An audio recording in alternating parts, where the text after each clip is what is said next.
চলেন আজ উইভ শব্দটা শিখে ফেলি খুব সহজ করে সবগুলো মানে আমরা বুঝব। একটা প্রশ্ন দিয়ে শুরু করা যাক। আচ্ছা, একটা স্কার্ফ বানানো আর একটা ভালো গল্প বলার মধ্যে মিল কোথায়?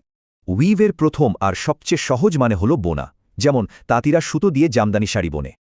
পাবেন তো, একটা সুতোর সাথে আরেকটা সুতো মিলিয়েই তো পুরো একটা কাপড় তৈরি হয়, তাই না?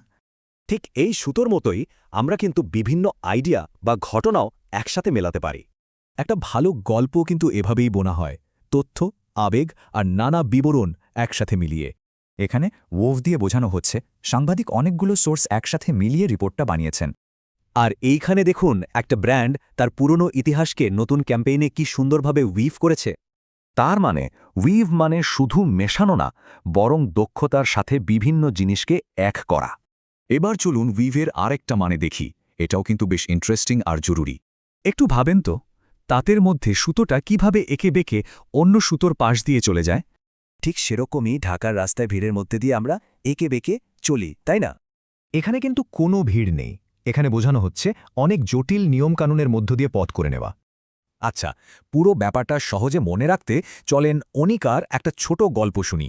গল্পের শুরুতে দেখি অনিকাকে ভার্সিটির জন্য একটা জরুরি রিপোর্ট বানাতে হবে।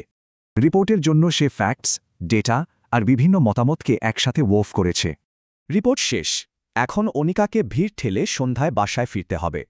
আর এই ভিড়ের মধ্যে মানুষ আর রিকশার ফাঁক দিয়ে তাকে উইভ করে এগোতে হয়েছে। তাহলে উইভ নিয়ে কি শিখলাম? ১. আইডিয়া মেলানো, আর ২. ভিড় বা বাধার মধ্যে দিয়ে চলা। শেষ করার আগে একটা প্রশ্ন, আমরা কিভাবে নতুন ইংরেজি শব্দগুলোকে আমাদের প্রতিদিনের কথাই উইভ করতে পারি?